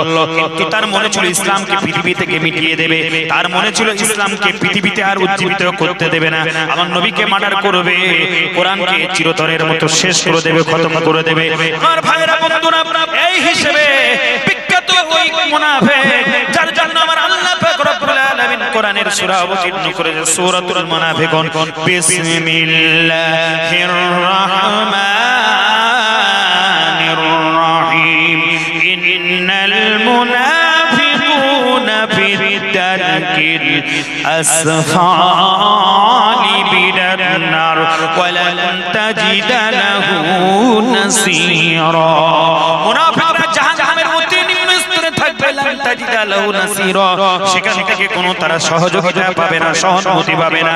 আব্দুল্লাহ ইবনে উবাই ইবনে সুলুল সে মুনাফিকি করে এবার কুফার কুরাইশদের কাছে আমার নবীজির গোপন কথাগুলো সে বারে বারে গিয়ে বলে আসতো, আর বারে বারে গিয়ে সে উস্কে দিত। আবু জেহেল হত্যার প্রতিশোধ নিতে হবে, উতবার হত্যার প্রতিশোধ নিতে হবে। কুফার কুরাইশদের বড় বড় লিডারদেরকে মুসলমানরা মেরে কুটুকাটা করে দিয়েছে, তাই তাদের হত্যার প্রতিশোধ নিতে হবে। আমি আব্দুল্লাহ ইবনে উবাই ইবনে সুলুল তোমাদের সর্বপথভাবে আমি ভিতরে তোমাদের সহযোগিতা করব। একটু জোরে বলা যাবে নাউজুবিল্লাহ। আমি আব্দুল্লাহ ইবনে সুলুল, তোমরা আসো না, আমি তোমাদের ভিতরে ভিতরে সহযোগিতা করব, কোনো চিন্তা করতে হবে না। এদেরকে বলা হয় দ্বিচারিতা, দ্বিমুখী। দ্বিচারিতা, দ্বিমুখী। আপনার সামনে একটা বলবে, আবার তার সামনে আরেকটা বলবে, এরকম লোক আছে না নাই? দ্বিমুখী লোক আছে না নাই? আছে, গিরিগিটি মারবে। আব্দুল্লাহ ইবনে সুলুল, উবাই ইবনে সুলুল সে আমার নবীজি যে গোপনে গোপনে যে বৈঠকগুলো হলো, সেই বৈঠকটা অদ্ভুতভাবে শুনে গিয়ে সেটা কি করতো, কাফেরদের সঙ্গে লাগিয়ে দিত। আর কাফেরদের বলতো, আবু জেহেল হত্যার প্রতিশোধ, উতবার হত্যার প্রতিশোধ তোমাদের নিতে হবে, তোমাদের সব রকমভাবে আমি সহযোগিতা করব। এবার ওরা প্রতিশোধ নেওয়ার জন্য উহুদ প্রান্তরে চলে আসলো। আমার নবীজির মদিনাতুল মুনাওয়ারাতে 41টা গেট আছে বাইরে। কটা বললাম? 41টা গেট। আমি নিজে অনেকবারই বলেছি, 1 নাম্বার গেট বাবে সালাম গেট, 2 নাম্বার গেট বাবে আবু বকর গেট, এইভাবে গেট হতে হতে হতে হতে 21 নাম্বার এবং 22 নাম্বার পিছনের যে গেট আছে মদিনা মুনাওয়ারাতে, সেই গেট থেকে একবারে স্ট্রেট যদি আপনি পিছনের দিকে দেখেন, তা উহুদ পাহাড় আপনি দেখতে পাবেন। রাসূল বলেছেন, কিয়ামত ততক্ষণ পর্যন্ত হবে না মদিনা মুনাওয়ারার ওই যে চাতালটা উহুদ পাহাড় পর্যন্ত না যাবে। জোরে বলুন সুবহানাল্লাহ। এবছর হজ পাকে গিয়ে 2023 সালে আমি লাস্ট উমরা করেছি। 2015 তে আল্লাহ করার তৌফিক দিয়েছেন, 18 তে করার তৌফিক দিয়েছেন, 23 গিয়েছি, আবার এবার 25 ফরজ হজে গিয়েছিলাম। তো ফরজ হজে যাওয়ার আল্লাহ তৌফিক দিয়েছিলেন, আপনাদের নেক দোয়ার বাবার কথা আমি গুনাহগার। তো আমি যাওয়ার পরে সেই মদিনাতুল মুনাওয়ারাতে একটু ঘুরে ঘুরে দেখতাম, আর সিমটম নমুনাগুলো কোথায় কি আছে খুঁটি খুঁটি একটু অ্যানালাইসিস গবেষণা করার চেষ্টা করতাম। পিছন দিক থেকে 21 নাম্বার এবং 22 নাম্বার গেটের পিছনে বড় বড় বিল্ডিং হচ্ছে, বর্তমান সরকার ওখানে বিল্ডিং করছে, আস্তে আস্তে এগিয়ে যাচ্ছে। কিন্তু দূর থেকে সেই উহুদ পাহাড়টা দেখলে চকচক করে, সূর্যের আলো যখন উহুদ পাহাড়ে পড়ে, তো দেখলে মনে হবে যে ওটা একটা সোনা। কারণ আমার নবীজি একসময় মর্মাহত অবস্থায়, রক্তাক্ত অবস্থায় পড়েছিল। আমার নবীজিকে সান্ত্বনা দেওয়ার জন্য আল্লাহ বলেছিল, হে নবী, আপনি যদি চান আমি উহুদ পাহাড়টা সোনায় পরিণত করে দেব। জোরে বলুন সুবহানাল্লাহ। আবু জেহেল বলল, নবী তোমাকে কি লাগবে? আব্দুল্লাহর বেটা মুহাম্মদ, তুমি তোমার ধর্ম প্রচার করো না, তুমি ইসলাম ধর্ম প্রচার করো না, লা তাহবুল উজ্জা মানাত ইয়াগুসের ধর্ম তুমি প্রচার করো, এমন করে তুমি আমাদের ধর্মে থাকো, কি লাগবে? যদি সুন্দরী মেয়ের সঙ্গে বিয়ে করার ইচ্ছা হয়, আরবের সুন্দরী রূপবতী, এমন করে সুন্দরী বিউটিফুল মেয়ের সাথে তোমাকে বিয়ে দেব মুহাম্মদ, তুমি ওই ধর্ম প্রচার করা থেকে বিরোধিতা করো। মুহাম্মদ তোমার কি লাগবে? তোমার অর্থ লাগবে, তোমাকে আরবের সবচেয়ে ধনী বানিয়ে দেব। মুহাম্মদ তোমার বাড়ি লাগবে, আরবের সবচেয়ে উচ্চ বাড়ি তোমাকে দেব। নবীজি সেই সময়তে বলেছিল, আবু জেহেল, আবু লাহাব, শুনে রেখে দাও, তোমরা আমার বাড়ির লোক দেখাচ্ছ, আমার নারীর লোক দেখাচ্ছ, তোমরা আমার অর্থের লোক দেখাচ্ছ। আমার আল্লাহ সুবহানাহু ওয়া তাআলা তিনি যদি চান ওই উহুদ পাহাড়টা নবীজির জন্য সোনা করে দেবেন। জোরে বলুন সুবহানাল্লাহ। কি গো, দিতে পারেন না? পারেন। पारे ना पारे ना अल्लाह जिसको देता है चप्पल फाड़ के देता है अल्लाह पाड़े সেই মদিনার সেই বহুত গোল্ডেন কালার বহুত পাহাড়টা 82 জন শহীদ হুজুররা সেখানে শাহীদ আছেন তার মধ্যে সাইয়্যিদাতুশ শুহাদা যে হযরতে হামজার কথা বলছিলাম তিনিও চিরতরের মতো সেখানে শুয়ে আছেন আমার নবীজি এক সময় তিনি যেতেন সেখানে গিয়ে জিয়ারত করতেন এবং তিনি বলেছেন হযরতে মা আয়েশাতুল হুমায়রা থেকে একটি হাদিস হামজা রাদিয়াল্লাহু তাআলা আনহু তিনি জান্নাতের মধ্যে তিনি ঘোরাঘুরি করছেন জোরে বলুন সুবহানাল্লাহ সাইয়্যিদাতুশ শুহাদা বলা হয় আসাদুল্লাহিল গালিব আমার ভাইরা বন্ধুরা হযরতে হামজা রাদিয়াল্লাহু তাআলা আনহু তার ওই ইমাম ভাবে তার কান দুটো তার নাক এবং তার চোখ দুটো কত্তন করে হিন্দা আবু সুফিয়ানের স্ত্রী উতবার কন্যা তিনি গলায় মারা দিয়ে রাসূলের চাচা হামজার কলিজাটা বার করে চিবিয়ে খেতে লাগলো কিন্তু খেতে পারলো না আর তিনি বুকে রক্তাক্ত অবস্থায় তিনি বুকে চাপড় মেরে মেরে বলছে আবু জেহেলের হত্যার প্রতিশোধ আবু লাহাবের হত্যার প্রতিশোধ উতবার হত্যার প্রতিশোধ আর এমন করে আমার ভাই আমার বাবা হত্যার প্রতিশোধ আমি নিলাম আল্লাহ পাক রব্বুল আলামিন ওই উহুদ যুদ্ধে পর্যন্ত আল্লাহ মুসলমানদের জন্য বিজয় সংগঠিত করে দিয়েছিল জোরে বলুন সুবহানাল্লাহ আব্দুল্লাহ ইবনে উবাই ইবনে সুলুল তিনি প্রতিমধ্যে আল্লাহর নবী 1000 সৈন্য সামন্ত ঠিক করলেন রেডি করলেন সোলজার 1000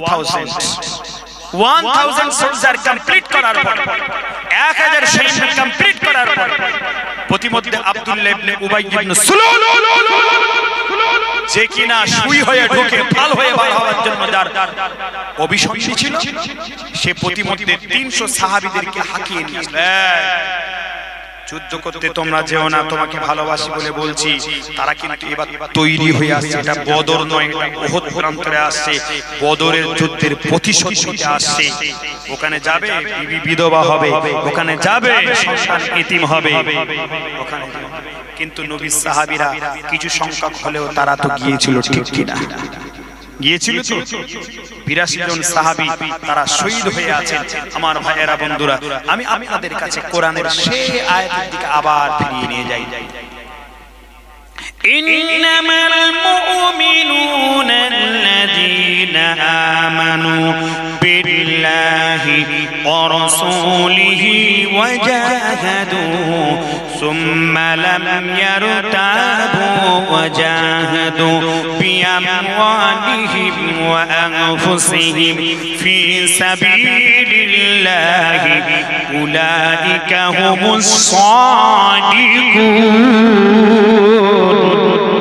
আল্লাহু আকবার ইন্নামাল মুমিনুনা তারাই প্রকৃতপক্ষে ঈমানদার তারাই প্রকৃতপক্ষে মুমিন আল্লাযীনা যারা আমানু বিল্লাহি ওয়া রাসূলিহি আল্লাহ এবং রাসূলের প্রতি ঈমান আনবে সুম্মা লাম ইয়ারতাবু কোনো পায়তারা করবে না কোন রকম এমন করে বাদ বিচার করবে না কোন রকম পরীক্ষা নিরীক্ষা করতে যাবে না এক কথায় আল্লাহ এবং রাসূলের প্রতি দৃঢ়তাভাবে ঈমান স্থাপন করবে বিশ্বাস গ্রহণ করবে ওয়াজাহাদু বিআমওয়ালিহিম জিহাদ করবে তাদের মাল আনফুসিহিম এবং তাদের নফস দিয়ে তাদের মাল এবং সম্পদ দিয়ে তারা জিহাদ করবে ফি সাবিলিল্লাহি আল্লাহর রাস্তায় আল্লাহ পাক রব্বুল আলামিন তাদের গুণগত মান কোয়ালিটি বলে দিয়েছেন উলাইকা হুমুস সাদিকুন তারাই হবে সত্যবাদী জোরে বলুন সুবহানাল্লাহ হযরতে হামজা যার কথা এতক্ষণ বলছিলাম নবী দাউদের কথা আপনাদেরকে একটু রেখেছি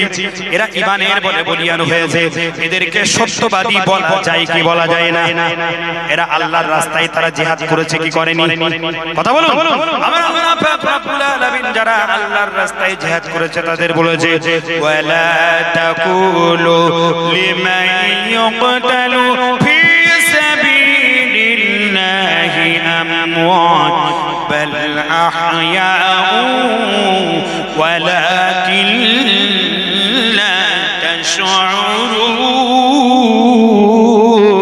الله أكبر ولا تكونوا তাকুল তোমরা তাদেরকে বলো না লিমা ইকতালু ফি সাবিলিল্লাহি যারা আল্লাহর রাস্তায় মৃত্যুবরণ করেছে বাল আহইয়াউন বরং তারা জীবিত ওয়ালাকিন লা তাশউরুন তোমরা সেটা বুঝতে পারো না অন্যত্তরে আল্লাহ পাক রব্বুল আলামিন বললেন বাল আহইয়াউন বরং তারা জীবিত কবরে জীবিত আছে ইনদা রাব্বিহিম ইরযাকুন আমি আল্লাহ আমার পক্ষ থেকে বেহেশতের খানা অল টাইম কবরে খাইয়ে থাকি জোরে বল সুবহানাল্লাহ জোরে বলা যাবে না সুবহানাল্লাহ এবার প্রমাণ দেই আমিরে মুআবিয়ার নাম শুনেছেন আমিরে মুআবিয়া কে ছিলেন ইসলামিক পিরিয়ডের পঞ্চম খলিফা ইয়াজিদের যিনি বাবা ছিলেন ইয়াজিদ দামেশকে তিনি কি করেছিলেন তার মাসনাত ঘোষণা করেছিলেন রাজধানী দামেস্ক ইয়াজিদ তার বাবা হলেন আমিরে মুআবিয়া হযরতে আমিরে মুআবিয়া রাদিয়াল্লাহু তাআলা আনহু সালমান ফারসি রাদিয়াল্লাহু তাআলা আনহু তারা একটা পরীক্ষা খনন করেছিল পরীক্ষা খনন তাকে ইসলামের ইতিহাসে খন্দকের যুদ্ধ বলা হয় কি বলা হয় খন্দকের যুদ্ধ পরীক্ষা খনন করেছিল খাল কেটেছিলেন যারে মক্কা থেকে মদিনায় তারা যেন না ঢুকতে পারে বিশাল একটা খাল কেটে দিয়েছিলেন তাকে পরীক্ষা খননের যুদ্ধ বা খন্দকের যুদ্ধ বলা হয় সালমান ফারসি রাদিয়াল্লাহু তাআলা তিনি ম্যাপ তৈরি করেছিলেন তার নেতৃত্বে আমিরে মুআবিয়া রাদিয়াল্লাহু তাআলা আনহু তিনি উহুদের প্রান্তে ওই খন্দকের পাশাপাশি উহুদ আমরা নিজের চোখে দেখে এসেছি আল্লাহ তাআলা অনেকবার দেখিয়েছে খন্দকের যুদ্ধ যেখানে হয়েছিল খন্দকের পাহাড় যেখানে আছে পরীক্ষা খনন যেখানে হয়েছিল সেখান থেকে কিছু দূর গেলে উহুদ পাহাড় যে পাহাড়ের পদদেশে ৮২ জন আমার রাসূলের সাহাবী যারা ইসলামকে বুলন্দ করার জন্য ঈমানের বলে বলিয়ান হয় কোরআনের ঈমানের বলে বলিয়ান হয় আমার রাসূলকে জান এবং মাল দিয়ে অকপটভাবে যারা শহীদ হয়ে গিয়েছে তারা ওখানে শুয়ে আছে সেইখানে একটা কুয়া করতে গিয়েছিলেন কুয়া হযরত জাবের থেকে হাদিস আমি মাশাআল্লাহ মাশাআল্লাহ আমাদের ভাইজান এসে গেছে আপনারা বেজান না খুশি না দুঃখী খুশির আওয়াজ পাচ্ছি মনে হচ্ছে দুঃখী শীত লাগছে খুব শীত পড়েছে তাই না আল্লাহু আকবার কাবীরা আমি গতকাল যখন মাহফিল করছি বাংলাদেশে রৌমারি এদিকে মেঘালয় এদিকে মানকাচার বর্ডার উত্তরবঙ্গ রংপুর বিভাগীয় জেলা কুড়িগ্রাম জেলা রৌমারি থানা তো একটা পর্যন্ত প্যান্ডেলে রাত একটা মানে কুড়িতে শেষ করছি তারপরেও আবার হোক চেল্লামিল্লি করছে বিশেষ করে যুবক 80% যুবক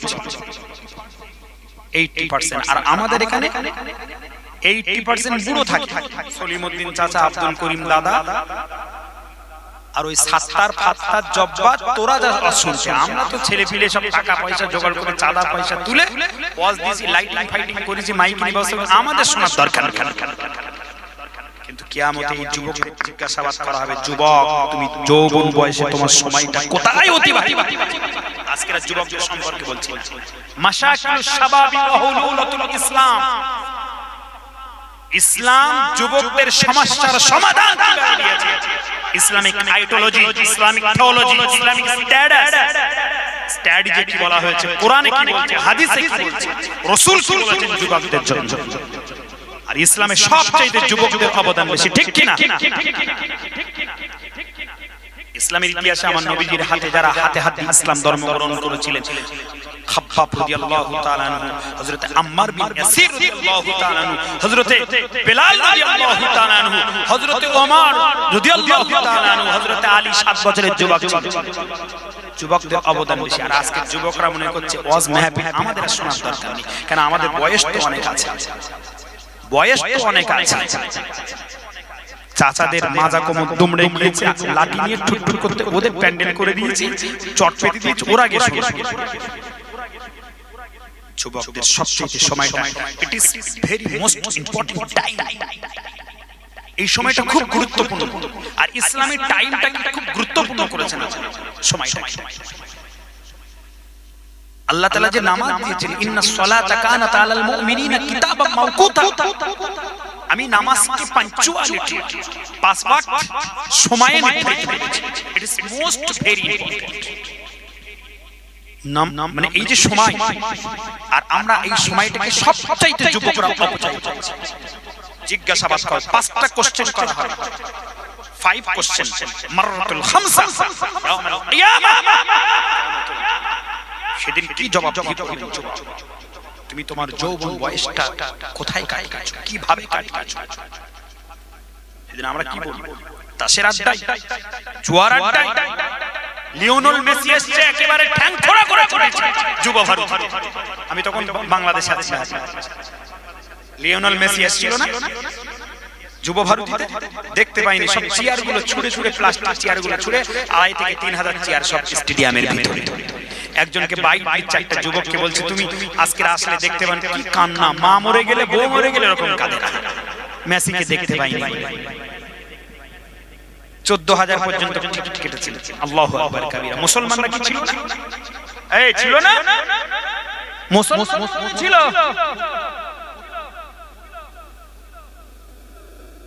সাবধান, আজকে যুবকরা আমরা সময়টা অতিবাহিত করছি হেই হেই করে, যাদের পিছনে নাচছি, একটু কি ভাবছি আমরা কাদের পিছনে নাচানাচি করছি? কিভাবে আমাদের সময়টা অতিবাহিত করছি? আমাদের লাইফটা কিভাবে পাইপ করছি? দিন দিন আমরা আমাদের জীবন থেকে একটা টাইম, একটা মিনিট, আজকের আপনার 28 তারিখ, কত তারিখ বললাম? ডিসেম্বরের 28 তারিখ রাত 12টা বেজে 6 মিনিট। ডিসেম্বরের 28 তারিখ রাত 12টা বেজে 6 মিনিট আপনার জীবনে, আমার জীবনে কোশ্চিন কালেও কোনোদিন আসবে? আসবে না। এই যুবকদের যদি বলা হয় যে এই আজকের যে 27 তারিখ ছিল, এই 28 তারিখ আজকে ফজরের নামাজ কে পড়েছো? কজনের হাতে পক্ষঘাত হবে, প্যারালাইসিস হবে, হাত হবে। কিন্তু ফজর খুব গুরুত্বপূর্ণ জিনিস। ফজর মানে আল্লাহর কানেকশন, ফজর মানে ডিসিপ্লিন, ফজর মানে বারাকা। যে যুবক ফজরের নামাজ পড়লো, কোরআন তেলাওয়াত করলো, বাইরে গেল, ফাদলুল্লাহি, আল্লাহ তাকে ফাদলুল্লাহ বলেছেন। সে এবার দুনিয়ায় যাবে, চাষাবাদ করবে, কাজ করবে, চাকরি করবে, সে ব্যবসা করবে, অন্য কাজ ক্রিয়া দিয়ে জীবিকা নির্বাহ করবে। আল্লাহ তাআলা গোটা সময়টা আল্লাহ বরকতে ভরিয়ে দেবেন। জোরে বলে মসজিদে মুয়াজ্জিন সাহেব হাঁকছেন, হাইয়া আলাস সালাহ, এসো তোমরা নামাজের জন্য, হাইয়া আলাল ফালাহ, এই নামাজই কল্যাণ কর। আসসালাতু খায়রুম মিনান নাওম, ঘুম থেকে নামাজ উত্তম। মসজিদে যে ইমাম সাহেব প্রত্যেকদিন নামাজ পড়ে, ওই ইমাম, মুয়াজ্জিন আর সলিমুদ্দিন চাচা, আব্দুল করিম আর ফাত্তার জব্বার ছাড়া নন্টু ফন্টু ঝন্টু যুবক ছেলেদের যাবার বাড়ায়। আমাদেরকে জিজ্ঞাসাবাদ করে, যৌবন বয়সে আমাদের সময়টা কোথায় অতিবাহিত করেছি? সাবধান থাকেন, একটা দিন কিন্তু আমাদের কাছ থেকে অতিবাহিত হয়ে যাচ্ছে, একটা সেকেন্ড আমাদের কাছ থেকে অতিবাহিত হয়ে যাচ্ছে, একটা ঘন্টা আমাদের কাছ থেকে অতিবাহিত হয়ে যাচ্ছে। সময়টা কোন কাজে আমরা লাগিয়ে দিচ্ছি? হারামি কাজ না ভালো কাজ? এটা আমাদের লক্ষ্য রাখতে হবে। কি হবে? আমাদের সচেতন থাকতে হবে। কি হবে? হযরত দাউদ আলাইহিস সালাতু ওয়াস সালাম সেও ছিল যুবক, ঈমানের বলে বলিয়ান হয়ে তালুতের পক্ষে, জালুতের বিরুদ্ধে চারণ করেছেন, বিজয় সংগঠিত করে দিয়েছেন। কে জোরে বলুন? একদিকে 80,000 সৈন্য, একদিকে হযরত দাউদ নবী আলাইহিস সালাতু ওয়াস সালাম বাচ্চান বয়সে, যুবক বয়সে একটা পাথর ছুঁড়লেন, এক পাথরে আল্লাহ নাস্তা নাবুদ করে দিলেন ওই বিশাল একটা মানে সৈন্য বাহিনী, সীমান্ত জালুতের সমস্ত কারবারগুলো শেষ করে দিলেন। জোরে বলুন সুবহানাল্লাহ। কি গো, আল্লাহ পারেন কি পারেন? লোক বেশি থাকে, টাকা বেশি থাকে, হুঙ্কার বেশি থাকে, সাহস বেশি থাকে। সাহস, লোভ, বন্দুক, এটা সময়ের জন্য, সাময়িকের জন্য। ঈমানটা যদি আপনার মজবুত থাকে, বদরের যুদ্ধ 313 জন, আবার সেদিন জালুতের বিরুদ্ধে যারা যুদ্ধ করেছে, তালুতের পক্ষে তারা কতজন ছিল? আওয়াজ আসে না গেছে? কতজন? 313 জন। সেদিনও 313, বদরের যুদ্ধ 313। সংখ্যা কম থাকলেও আল্লাহ তাআলা ঈমানের জন্য উইনার করে দিলেন, বিজয় সংগঠিত করে দিলেন। জোরে বলুন সুবহানাল্লাহ। একটু জোরে বলা যাবে না সুবহানাল্লাহ? ভয় পাওয়ার কোনো ব্যাপার আছে নাকি? সংখ্যালঘু বলে ভয় পাওয়ার ব্যাপার আছে নাকি? যে আমরা মাইনরিটি, আমরা মাইনরিটি নই, ওয়ালা তাহজান লা তাখা, আমরা মাইনরিটি নই, আমরাই হলাম মেজরিটি। কারণ আল্লাহ, ইন্নাল্লাহা মা'ানা, আল্লাহ আমাদের সাথে আছে। চিল্লাই বলুন আল্লাহু আকবার। একটু জোরে বলুন আল্লাহু আকবার। আল্লাহ যদি সাথে থাকে, কেউ আমাদের রদ করতে পারবে? আল্লাহ যদি আমাদের সাথে থাকে, পৃথিবীর কোনো কিছু আমাদের রদ করতে পারবে না, মিটিয়ে দিতে পারবে না। আল্লাহর ওলিরা কিভাবে ঈমানের বলে বলিয়ান হয়েছে। হযরত ফাতিহ আলী ওয়াইসি রাহমাতুল্লাহ আলাইহি, মুজাদ্দিদুল জামান দাদা হুজুর রাহমাতুল্লাহ আলাইহির পীর সাহেব কেবলা, ঠিক কি না? যিনি আরবি এবং উর্দু ফারসি ভাষার মহাকবি ছিলেন, মহাকবি যাকে বলা হয়। তদনীন্তন লর্ড ওয়ারেন হেস্টিংসের আমলে বড় লাট, মেজো লাট, ছোট লাট ছিলেন লর্ড ওয়ারেন হেস্টিংসের আমলে। ওই যে এখন আছে মানিকতলা সুফি ফাতিহ আলী ওয়াইসি রাহমাতুল্লাহ আলাইহি, শ্যামবাজার যে নেতাজি স্ট্যাচু আছে, সুফি ফাতিহ আলী ওয়াইসি রাহমাতুল্লাহ নেতাজি স্ট্যাচু, যে চৌরাস্তার মানে একটু সাইড দিকে গেলে, বাম দিকে গেলে দেখতে পাবে সুফি ফাতিহ আলী ওয়াইসি রাহমাতুল্লাহ আলাইহির মাজার জিয়ারত করবেন। দাদা হুজুর রাহমাতুল্লাহ আলাইহির তিনি কি ছিলেন? পীর সাহেব কেবলা ছিলেন। আল্লাহর ওলিরা তারা কখনো মাথা নয়। হযরত সুফি ফাতিহ আলী ওয়াইসি রাহমাতুল্লাহ আলাইহি ইন্তেকাল করলেন রাস্তার উপরে। সুফি ফাতিহ আলী ওয়াইসি রাহমাতুল্লাহ, ওই যে শ্যামবাজারের যেখানে সুফি ফাতিহ আলী ওয়াইসি রাহমাতুল্লাহ, ওটা এখন জঙ্গল হয়ে আছে, জঙ্গল একটু পরিষ্কার হয়েছে। আপনি ভাবছেন আজকে জঙ্গল, কিন্তু না, ওই জায়গা রাস্তা ছিল, ওখানে ইন্তেকাল করেছিলেন। কিন্তু সুফি ফাতিহ আলী ওয়াইসি রাহমাতুল্লাহ আলাইহি আল্লাহর সাথে এমন কানেকশন ছিল, কারণ আল্লাহ বলেন মান কানা লিল্লাহি, যে ব্যক্তি আল্লাহর হয়ে যায়, কানা আল্লাহু লাহু, আল্লাহ তার হয়ে যায়। আর আল্লাহ যার হয়ে যায়, তামাম পৃথিবী আল্লাহ তাকে বশ বানিয়ে দেয়। জোরে বলুন সুবহানাল্লাহ। জোরে বলা যাবে না সুবহানাল্লাহ? নারে তাকবীর, নারে তাকবীর। সিলসিলা হক ফুরফুরা শরীফ, সিলসিলা হক ফুরফুরা শরীফ।